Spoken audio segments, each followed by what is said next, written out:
Hey guys, how you going? Hope you're all doing very well. This afternoon I'm going to be doing yet another movie review, so hopefully you find this one interesting. This movie is a crime film from South Korea, Korean language English subs, released in the year 2021, directed by Park Hoon-jung. This film is called Night in Paradise. So Night in Paradise is set in the Korean underworld. You have a main character who's a very violent man, very well respected in his clan, but he's also a very loving man. He has a dying sister and a young niece that he cares for deeply. So he's a little bit concerned because when it comes time for the sister to pass away, he wants to be that father figure for the niece and actually create a good life for her, but unfortunately all that is torn away from him when both of them die in a car accident. So he's obviously devastated by this, but then word gets out that this wasn't an accident. In fact, it was at the hands of a rival clan. So he's infuriated by this and he goes out to exact his revenge, and this is what he achieves. But unfortunately this brings consequences, and so his boss tells him to hide out at a secret location in the middle of nowhere until things blow over. So while he's there, he meets a young woman who has demons of her own, and as he gets to know this woman a little bit better, he starts to feel as though maybe he can love again. But unfortunately, the actions of his past are going to come back to haunt him and really blow his world to pieces. So what happens from that point on? Something you're going to have to find out for yourself, because that's as far as I'm going with my synopsis. Now my thoughts on Night in Paradise. Initially I wasn't overly excited for this movie. Now for those of you who know my channel, you know that I absolutely adore South Korean crime films. These are my favourite gangster movies, and I definitely think South Korea are the leaders as far as this type of movie is concerned. But the reason why I wasn't overly excited is that I have been burnt by Netflix before. This is a Netflix film, and so other Korean gangster films that have come through streaming haven't been as great, and so for that reason I hadn't heard anything about this movie. I just saw it when I was browsing. I thought I definitely have to check it out, but what was I going to get? And I wasn't really thinking I was going to get too much. But then I realised that this is the same director of my favourite gangster film called New World, and so all of a sudden my expectations have gone from zero to sky high. So I thought I definitely have to check this out. This is an absolutely fantastic director, and hopefully he was going to make another experience that emulated the feeling I got when I watched New World. And so hopefully this is a movie that I was going to get really excited about and go out and recommend to you all as soon as I saw it. And after I watched it, I will say, although it's not a movie like New World, it's still a very serviceable film. And so if you like gangster movies, Night in Paradise is definitely one of the better ones that you haven't heard of. And so what I really liked about this film,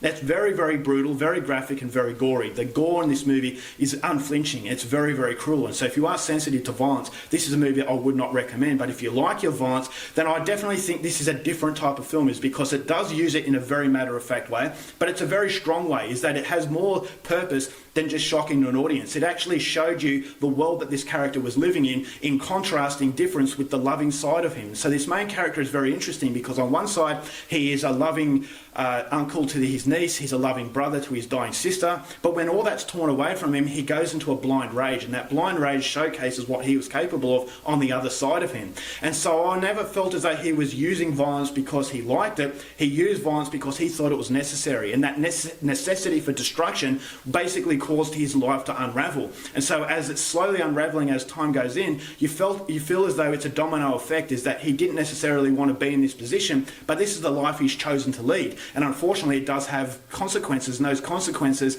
aren't really easy to get away from. And so I never felt as though this movie would have a happy outcome. Even though I knew he was a good person and I gravitated to him, I always felt that sense of Shakespearean tragedy, is because the world that he was living in, there was no time for love and being a kind man, but I could see that within him. But it was always that glimmering sort of aspect to his character, is that the more dominant aspect was that ferocious, scary man. But unfortunately this is showcasing a good man who is just in a really bad situation. So I really gravitated to the plight of this main character, and I definitely think the violence serves a very strong purpose, as opposed to just being there for the sake of it, which is a lot of films out there do, unfortunately. So the violence was used in a very good way, and I just thought as though the choreography to the action set pieces was absolutely breathtaking. South Korea are known for this. The action set pieces are absolutely phenomenal, and Night in Paradise is no different. There's a lot of car chases where the camera is used very, very well. There's not a lot of editing within the shots, which I really liked. The knife fights are fantastic, very well choreographed again. There's a lot of shootouts,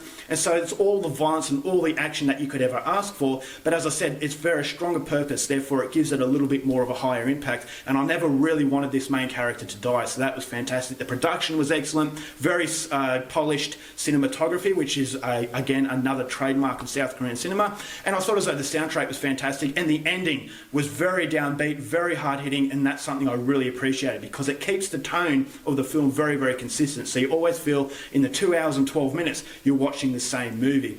But unfortunately, the reason why this movie doesn't quite reach the heights as previous films was the fact that the script was quite weak. Now, I really like the main character, but unfortunately this main character doesn't have anyone to play off. It's at the start of the film you have the loving sister and the niece, but they're out of the picture before you know it, so you don't get time to develop that connection.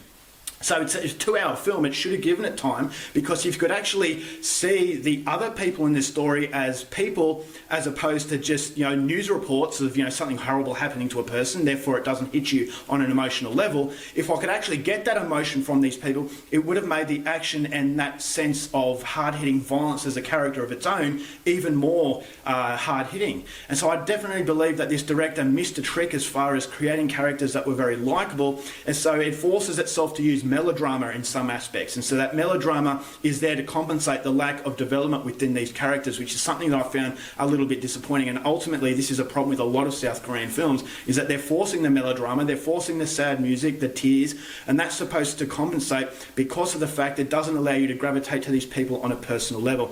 So I thought as though that was a little bit of a problem, because the movie really wants to focus on those contrasting worlds that the movie's trying to depict, but unfortunately, yes, the action and the violence does a very good job, but it's not quite complemented by the loving side, because the script doesn't really allow that to happen.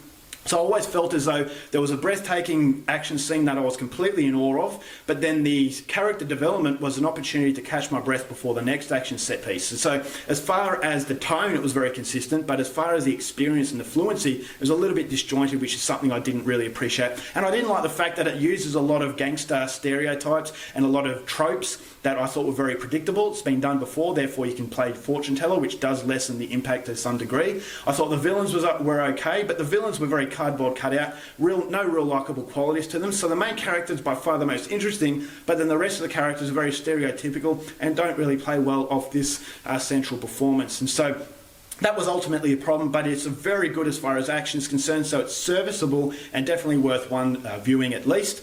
So as far as streamed Netflix crime films from South Korea, this one's not the best, but it's certainly not the worst. I'm going to give Night in Paradise 3 stars. Alright guys, that's it for my review. Hope you enjoyed it. Till next time, keep watching movies, and I'll see you later.